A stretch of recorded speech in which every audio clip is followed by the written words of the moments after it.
రాజన్న సిరిసిల్ల జిల్లా కలెక్టర్ సందీప్ కుమార్ ఝా బదిలీ కావడంతో జిల్లా రాజకీయ వర్గాల్లో సంబరాలు మొదలయ్యాయి.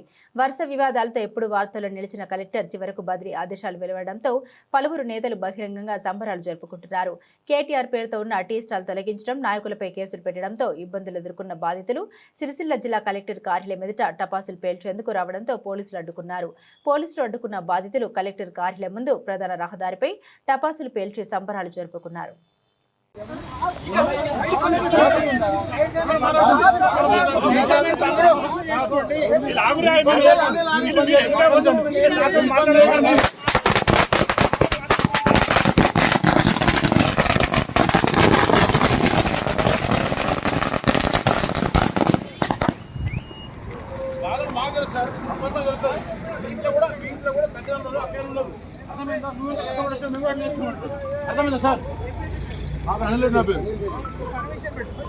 ఎవరు మీరు పర్మిషన్ అడిస్తారు సార్? మీరు ఇక్కడ లేదా పడల కూడా పర్మిషన్ ఉంటుందా?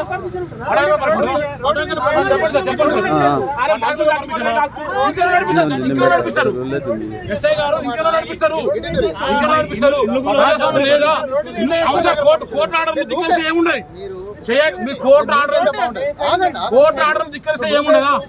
మీరు చేయకండి, మీరు మాట్లాడుతున్నాం. అర్థమైంది కదా సార్? ఇల్లు కూడా కొట్టి పిల్లల్ని దూరం చేసి జైలుకి పంపిస్తలేదా? అవును సార్, పిల్లల్ని దూరం చేసి జైలుకి పంపిస్తలేదా? మీరు అక్రమ కేసులు పెట్టి, మీ పోలీసులు పెట్టి, ఆ దొంగ మాటలు పట్టుకొని, కలెక్టర్ మాటలు పట్టుకొని అక్రమ కేసులు పెట్టి మా బాబాయ్ని అనవసరం జైలుకి పంపారు. వారం రోజులు జైలు పెట్టరు. అవి తెలియదా మీకు? మీరు పెట్టి నాగా 4 కేసు పెట్టరు. మీ ఎస్పీ గారే కదా ఛార్జ్ చేసింది, తెలియదా? కడుపు మండి మేము చేస్తున్నాం. కడుపు కాదు మేము చేస్తున్నాం. మీరు కడుపు నుండి మీరు చేస్తున్నారు. ఇంకా చాయ్ 10 రూపాయలు చాయ్ అమ్మమానిగా ఇంకో మండుతుంది. పిల్లలు 3 నెలల ఉపాధి ఉన్నారు. కొత్త కలెక్టర్ అవుతున్నాడా? ఆమెకు స్వాగతం సుస్వాగతం. సిరిసిల్ల నుంచి పాద దళితుడు పోతుండు. మా స్టేషన్ మీకు ఇది సిరిసిల్ల లేదు. మా కడబంద కాలుతుంది. 3 నెలల నుంచి మేము అప్పులు చేసుకుంటూ అన్నం తిన్నాం. సార్ మాది బతుకమ్మ గాడి కాడ కేటీఆర్ టీ స్టాల్ అని ఉండే సార్. బతుకమ్మ గాడి కాడ కేటీఆర్ టీ స్టాల్ ఉండే. నా డబ్బాకి దొంగ ఇప్పుడు 5 నా డబ్బా పెట్టుకొని సాయం కూడా బత్తలు కావచ్చు. ఇప్పుడు అలా 2 లక్షల రూపాయల సమాన్ ఉంది. ఇప్పుడు 6 నెలల సమాన్ కూడా ఇవ్వాలి దళితుడు.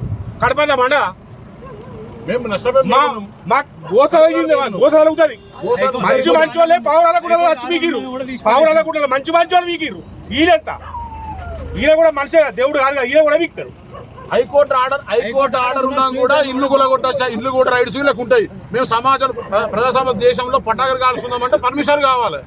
మరి సిరిసిల్ల రాజ్యాంగం లేదా? ప్రజాస్వామ్య దేశంలో మాకు హక్కులు లేవా? మా హక్కులను భంగరిస్తున్న పోలీసు వాళ్ళకు కలెక్టర్ గారికి వర్తించవా? మేము ఏదైనా ప్రజలు మప్పిపోవాలా? మేము మా ద్వారా నిర్మితమై రాజ్యాంగం నిర్మితమైంది, ప్రజల ద్వారా నిర్మితమై అధికారులు లేరు. అధికారుల తర్వాత మీ నాయకులు లేరు. మీరు అధికార నాయకులు కొమ్ము కాల్చి ఇంకెవరు రోజు చేస్తారు? ఎంతమంది ఇబ్బంది చేస్తారు ఇంకెప్పటికి కూడా? మా ప్రభుత్వం లేదా? మాకు రాదా? ప్రభుత్వం ఆదుకోదా? కాంగ్రెస్ గవర్నమెంట్ ఉంటే మేము టీఆర్ఎస్ గవర్నమెంట్ ఇబ్బంది చేస్తాం, బీజేపీలను ఇబ్బంది చేస్తాం. అంటే కార్యకర్తలను ఇబ్బంది చేసి ప్రభుత్వం 2 రోజులు బాగుపడతాయండి. మీరు ఇచ్చిన అడగడం తప్ప? మేము కలెక్టర్ గారిని అడగడం తప్ప? మాకు రాజ్యాంగం లేదా? సిరిసిల్ల రాజ్యాంగం వేరే రాసిండా? రేవంత్ రెడ్డి ఏమన్నా వేరే రాసిండా? గవర్నమెంట్ ఇంకేమో రాసిందా? సిరిసిల్ల పోలీసులు కూడా అత్యుత్తమ ప్రదర్శకాన్ని బాధ్యత పక్షం నిలబడండి, మీకు మంచి పేరు వస్తుంది. ఈ దుర్మార్గ పక్షం ఎన్ని రోజులు మీరు నిలబడరు. మీకున్న గౌరవాన్ని ఎప్పటికీ మేము తగ్గించము. మీరు మా ప్రాంత బిడ్డలు, మా బాధలు మీ మనోభావాలు అర్థం చేసుకుంటారని చెప్పి మీ ఇంట్లో కూడా తల్లిదండ్రులు, అక్కయ్యలు, మీ ఇంట్లో కూడా మీ కుటుంబం ఉంది. మీ కుటుంబ పరిస్థితులు చూసి మా ఇంట్లో కూడా మాకు ఎలాంటి అన్యాయం జరిగిందో అలాంటి అన్యాయం కూడా మీకు జరగదు. మొన్న డిపిఆర్ఓ గారు ఉన్నారు. డిపిఆర్ఓ గారిని పోస్ట్ పెట్టించి అనవసరంగా సస్పెండ్ చేసిండు. మీ అధికారులు కూడా ఐఆర్ ఆఫీసర్ మాటలు పట్టుకొని ఇబ్బందులకు గురి కాకండి. ఇప్పుడు కూడా దయచేసి మీకు చెప్తున్నాము, బాధితులము. మేము ఏం మానవ బాంబులం కాలేము, ఏం చేస్తలేము.